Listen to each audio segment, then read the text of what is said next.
Now, remember, amid rising concern over the fragile environment of the Himalayas, the Supreme Court has warned that unchecked tourism could make states like Himachal Pradesh vanish into thin air.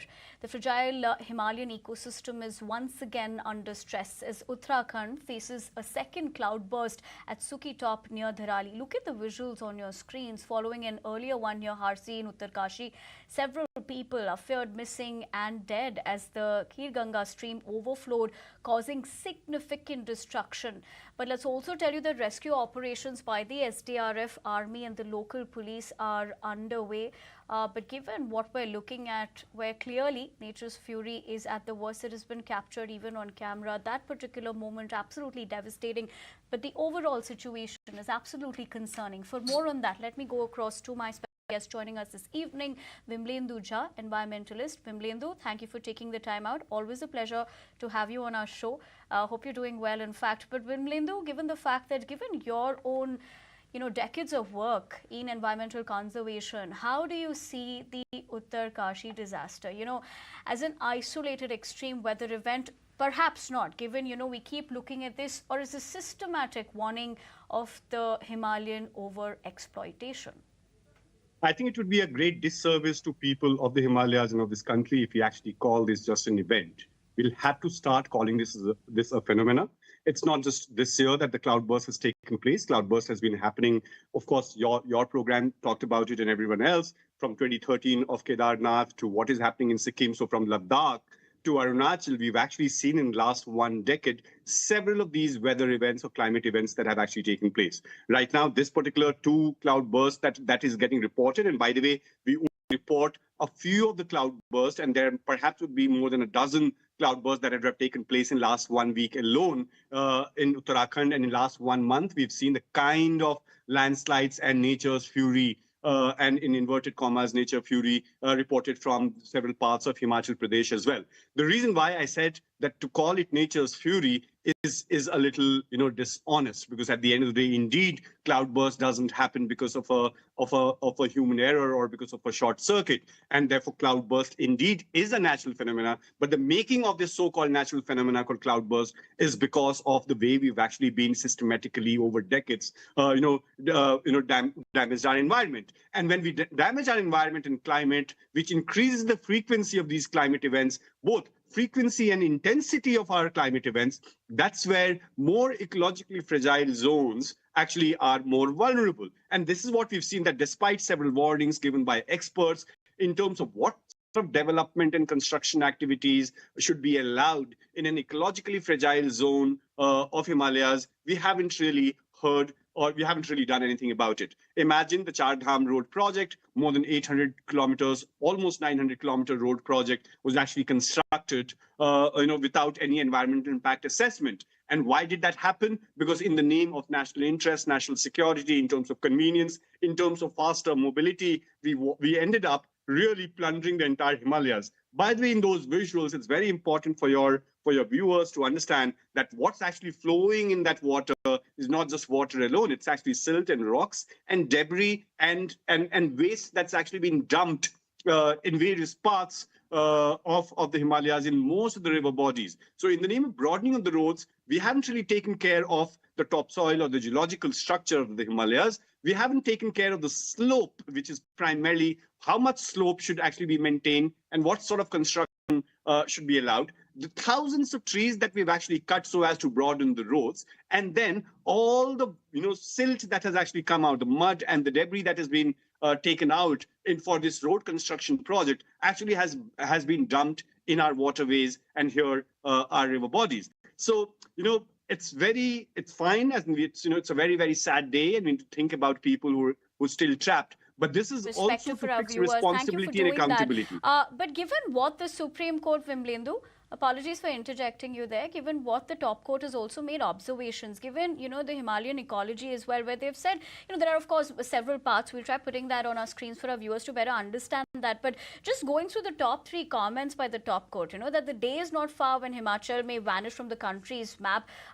Given that particular ecology system, you're looking at how the court has said that nature is annoyed with the activities going on in Himachal, and humans, not nature, are responsible for continuous landslides. All in all, make of those remarks as well, given the fact that concurrently, when we talk about this, Vimlendu, most often than not, Himalayan ecology is often discussed in policy circles as well. But in practice, do you think environmental safeguards have been reduced to procedural approvals rather than genuine checks?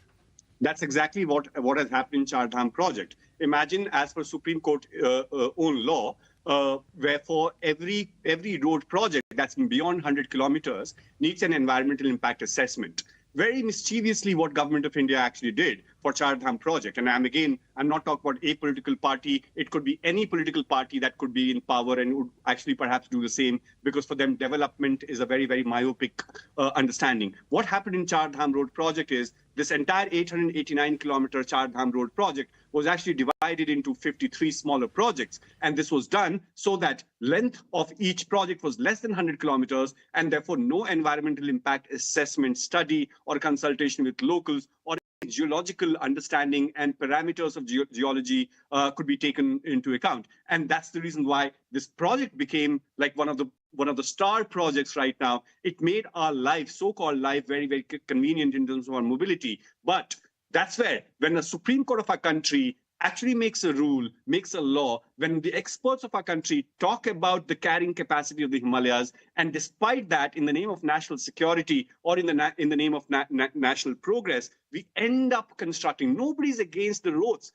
But imagine the road that you want to build in perhaps a Gurgaon or Jaipur has to be very, very different from the kind of road that you actually want to build in Uttarkashi. We do not need a 4-lane highway, and we do not, maybe that's the reason why ecological carrying capacity is a very, very scientific term. So I think it's loss of scientific acumen in our governance, in our planning, and that's where Supreme Court last week, when it said that perhaps Himachal Pradesh will disappear. 200 people have lost their lives in just this season in that sense. And by the way, as I said, you can't just look at cloudburst. We'll have to look at heat waves. We have to look at deforestation. We have to look at lake bursts that actually happened a couple of years ago in Sikkim. So all these weather events, and then drought situation in Shimla and other places. So you have no water 1 month, very, very abrupt snowfall happening in certain areas. And then this entire more than 100 water in a short duration of time, which is called cloudburst, happening again and again. So these are, nature has been showing us signs to behave ourselves for almost a decade and a half now. And despite that, I think in our quest and in our greed and in our lack of common sense understanding, we are on that path of destruction. And destruction, it's the only thing is that it's not a short-term destruction alone.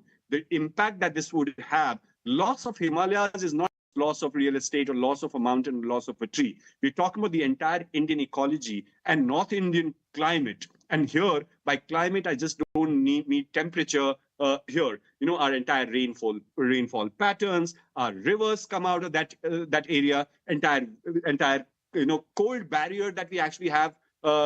Himalayas is our main barrier. So Himalayas have a very, very great the aspect of the significance in sharp our remarks water also management. that you're putting into perspective, you're right. And you have, of course, spoken about that on multiple aspects. But taking a cue from what you said, infrastructure is one aspect of it. But talking about these regions as well, tourism, infrastructure, and, livelihoods are often pitched against conservation. But is there a model you believe can reconcile these priorities without inviting disasters in the wake of what we're looking at, with Uttarkashi as well? What immediate course corrections would you urge both state and central governments to implement?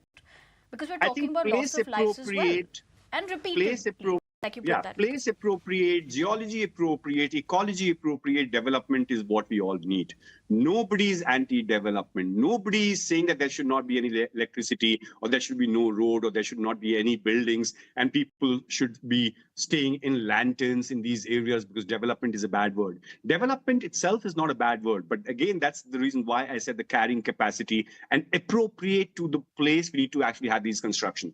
In these visuals that you're actually showing on the riverbed, we have those hotels and those constructions that are taking place. In Kedarnath, we had similar thing. So in 2013, Kedarnath, which perhaps would not be more than 100 kilometers from this particular valley, we had such a disaster where thousands of people lost their lives, bodies never found. And what lessons did we actually learn? And we allowed the mushrooming of such structures to take place. Fine, these are not government buildings and government is not the violator, but government cannot be just the one that will allow such construction activities to take place. And as I said, many of these many of the other developmental activities that we're talking about, with construction of tunnels, we've seen last year a town called Joshimath sinking.